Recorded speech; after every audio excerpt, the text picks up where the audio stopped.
that is raising concerns from fans, and pretty much people is demanding answers from none other than WNBA Commissioner Kathy Engelbert. Let me pull up this picture right here, guys, because this one right here is crazy, bro.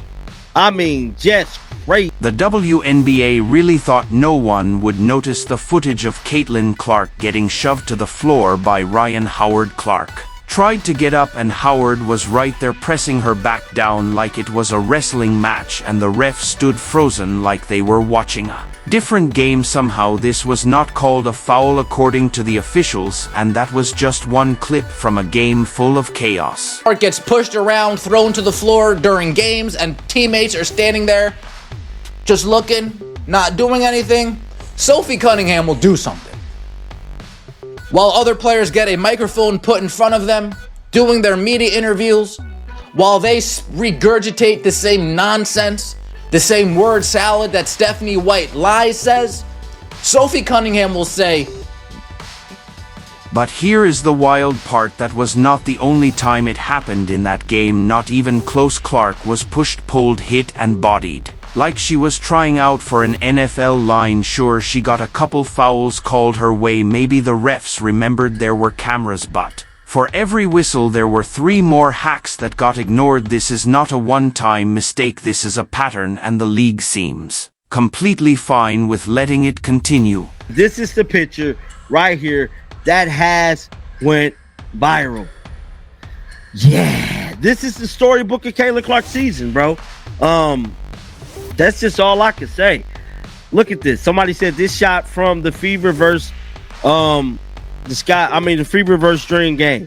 Look at Caitlin's face as she passes the ball. She's literally on her knees. Somebody's hovering over her back.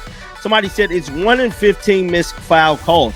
This is ridiculous. And this right here shows you that the WNBA referees has a hidden agenda against Caitlin, bro.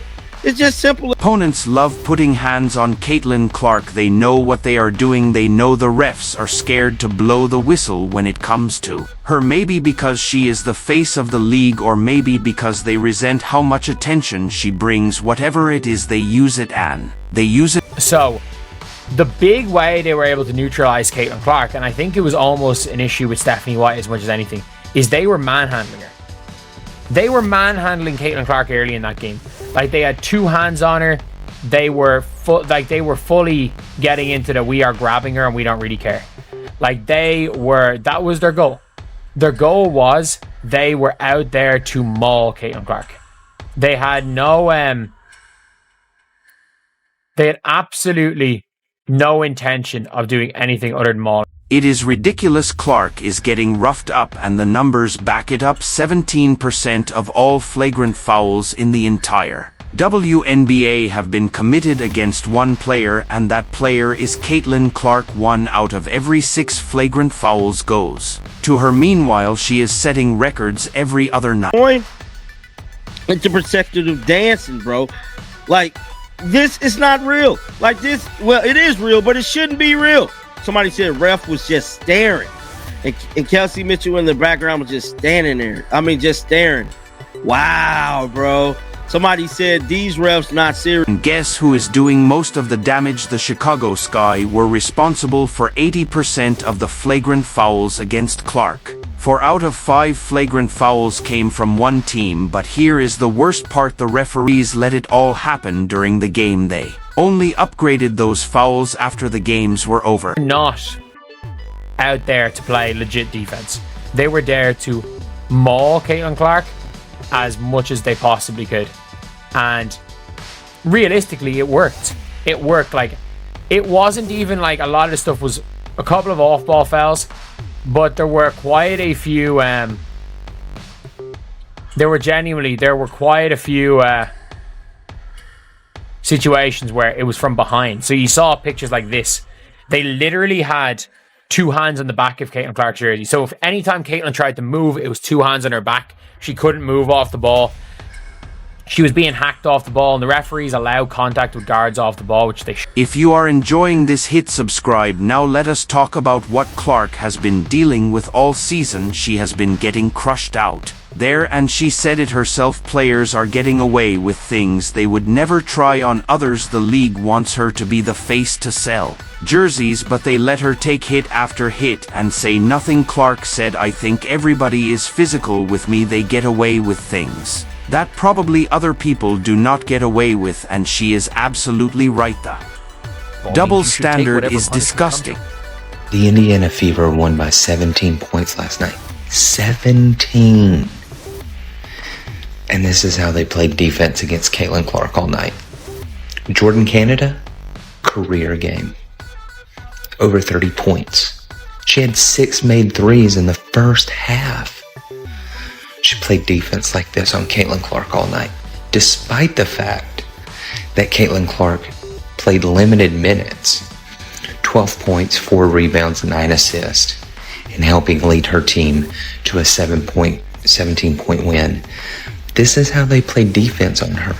Even Indiana Fever head coach Stephanie White could not stay silent. She called the officiating egregious, said the disrespect to Clark has gone too far, and she is right. Sophie Cunningham got ejected just for standing up for Clark, and she called out the refs for a season full of bias against the biggest star on the court. Now even Clark's teammates are getting thrown out just for protecting her. Look at this. You gotta be kidding me!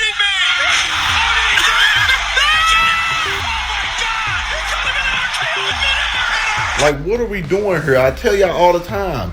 Every time people play the Indiana Fever, they do too much. Bree Jones almost took out like 3 people that game. Matter of fact, let's watch it again. Watch the clock.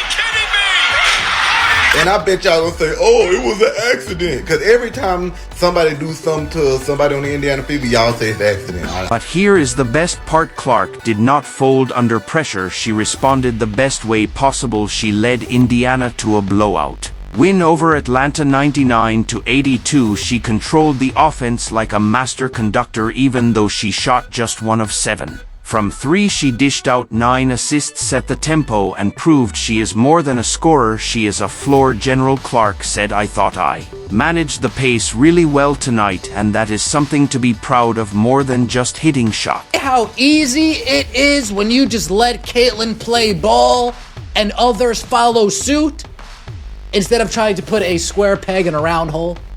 This was a tale of 2 halves. A tale of 2 halves. A half where the Indiana Fever let Jordan Canada have wide open shots, and a half where they decided to play defense and shut Jordan Canada down and not let Ryan Howard get off.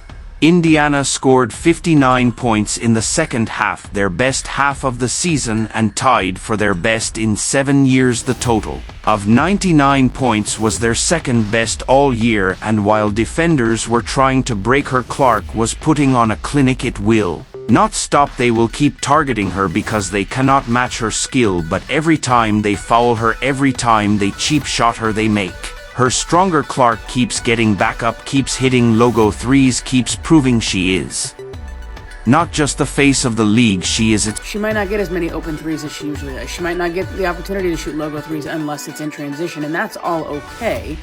That's the growth and the physicality of the WNBA.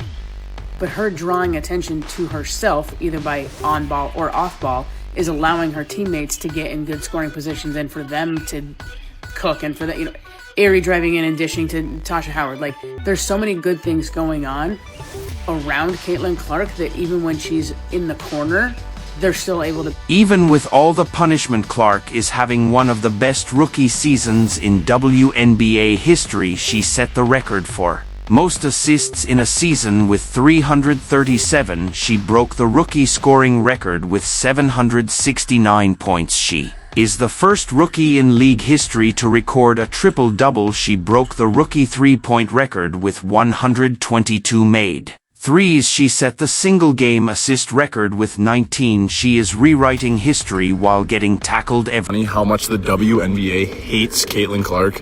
Like, I saw today that they picked Angel Reese to be like the cover athlete for 2K, and I just think it's funny how no one really ever cared about the WNBA. They barely made any money. They actually lost money as a league. They were pretty irrelevant. They had no good TV deals. They had terrible ratings. And all of a sudden, they have this godsend, Caitlin Clark. And since she's gotten into the WNBA, the league has gained so much popularity. People actually care about it now. People are going to the games now. Their TV ratings, the money all the players are making, everything's way up. And they just fucking despise her. And yeah, you could argue it's because how talented she is. Like, we've never seen a girls basketball player as talented as she is, but I think it's something. The Fever set a new franchise attendance record, and their season finale broke the league attendance record with over 20,000.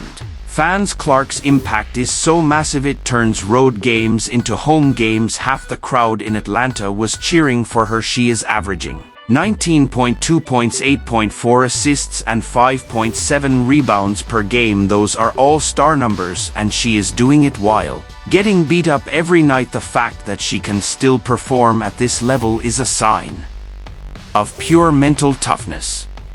The 9th best guard in the league. Picked up well before half court. And then was just grabbed and suffocated all night. All night. This is the defense. 9th best guard in the league.